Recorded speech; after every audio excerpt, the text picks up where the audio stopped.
Hello, caregiver. Should I organize my house first, or should I go out to the store and get all the organizing things all ready beforehand so I've got places to put my stuff as I'm organizing them? Susie's going to answer that question today. Stick around, you don't want to miss it.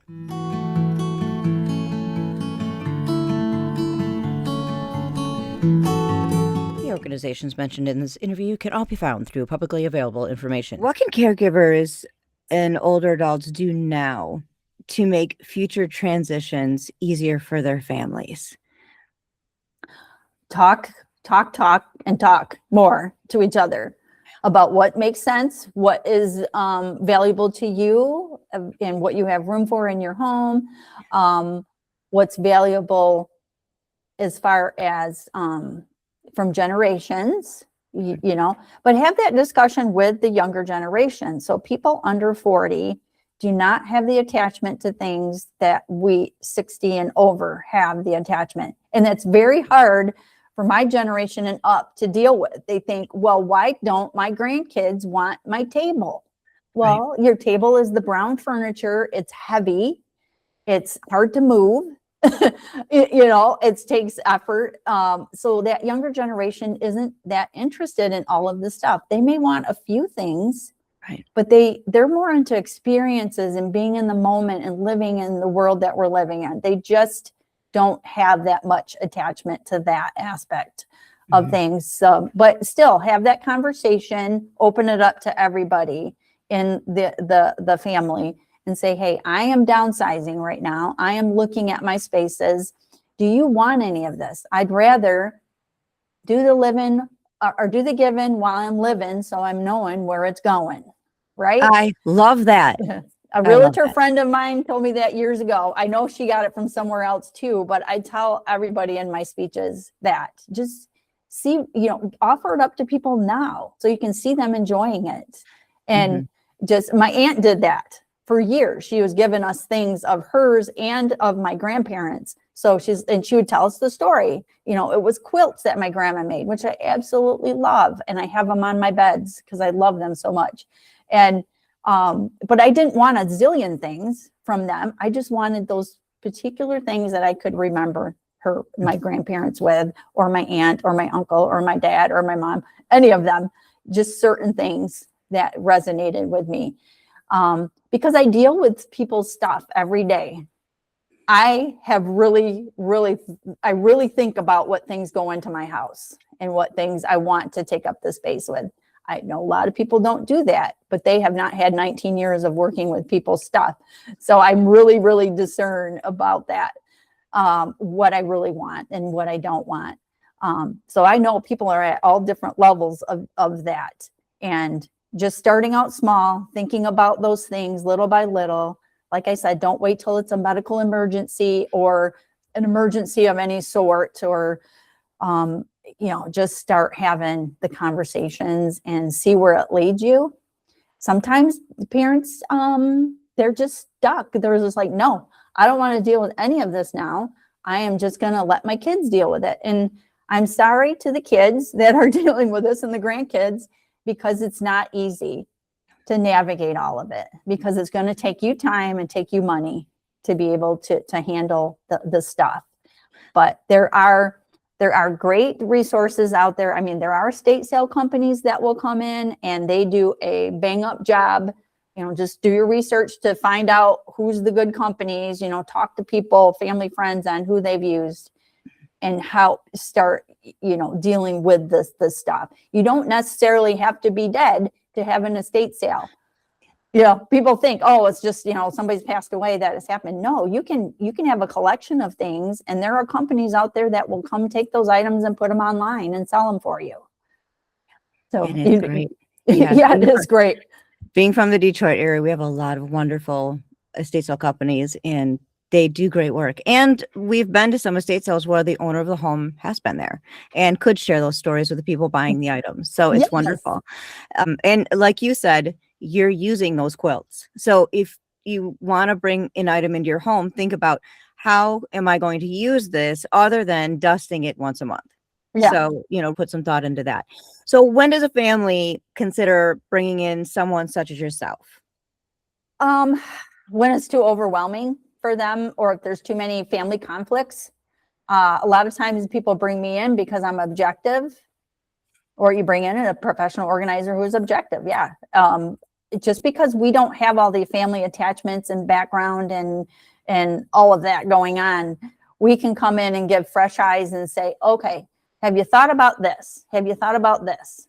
And give some direction on where things can go.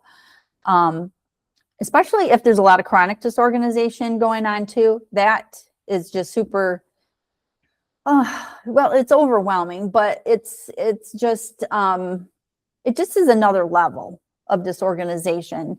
And you really need somebody that has an understanding and training in working with that aspect. Because as much as you try, when you have things like ADD and depression and anxiety, you can buy all of the organizing books out there. You can buy all the organizing bins. But if you don't have the ability or the know-how, the understanding of how to use those items, or have the executive functioning parts of your brain able to put that into action, then it's just going to sit there. And then it's going to be another thing looking at you going, yeah, you failed. But, we don't need that. We don't need that always pummeling us. Yep. We just need a direction and a plan. Mm-hmm. So I'm going to ask you a quick question here. So let's say Beth is going to go off and organize. Does she go to the store and buy all the shelves and the boxes and the tchotchkes to put all of her items in first? Mm-mm. So pick your spaces, prioritize your spaces first. Like, where do you want to start? Do you want to start your basement so you have that space all cleared out and you know that you have room for things to come down from the upstairs? Or is it your hot spots in your main area that you want to deal with? Number one, you have to declutter and sort first. Find out what you want in your spaces, what makes sense, and what you're going to keep in those spaces, so you know what the parameters are, how big that drawer is, what the cabinet looks like. Then you measure those spaces and you find out what is going to fit in there. What bins do I need? Do I need a helper shelf that's going to let me use all the vertical space in that cabinet? So declutter first, measure second, and third, then go out and buy the organizing products, or go on Amazon and look around and see and make a wish list up. And then you can start buying those products and seeing what will fit in your spaces. Because a lot of people do it backwards, and they end up with all the organizing products that don't fit anywhere in their house. And then they're like, well, I spent money on all those. I don't want to let those go. And I'll say, all right, well, let's put those into a big bin and hold them to the side. If you don't use them at the end of you reorganize your spaces, that means you don't need them. And then offer them up on Facebook Marketplace. Say, hey, a full bin of organizing supplies, name your price and that kind of thing.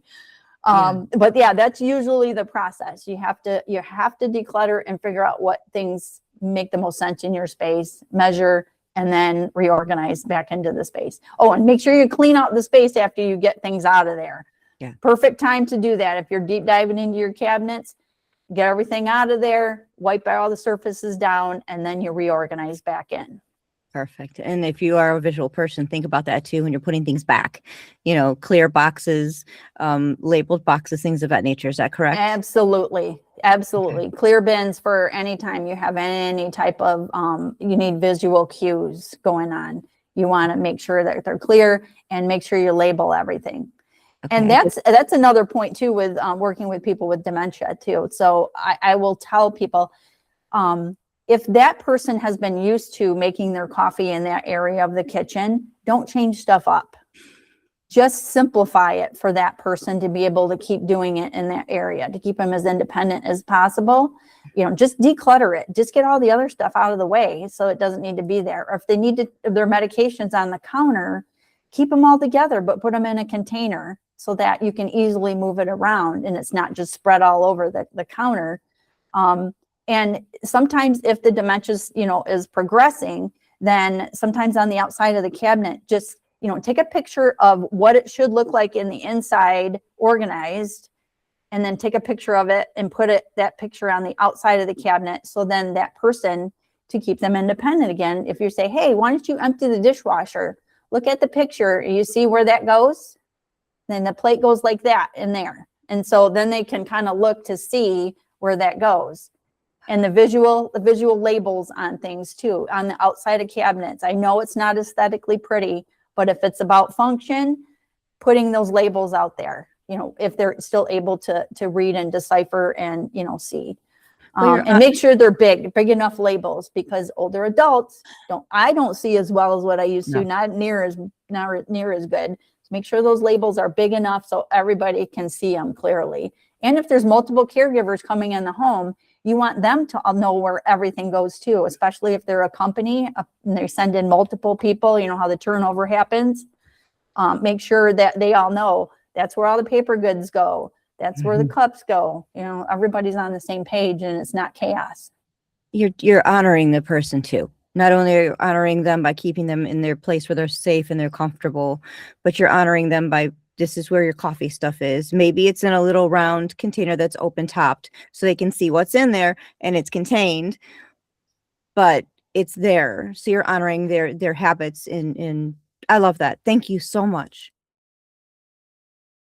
Just wow, that was a lot of wonderful information. And I want to thank Susie so much for sitting down with us and explaining how to do that organizing process. Thank you so much for watching these videos. Check out Susie's information down below and make sure that you come back next week, because Susie is going to be sharing some great resources and wonderful places that you can go to for help. And in between those resources, we talk about a lot of great stuff. Until we speak again, caregiver, know that I appreciate you, know that I'm thankful for you, and know that you are part of an amazing organization. Until we speak again, caregiver, just know I wish you blessings.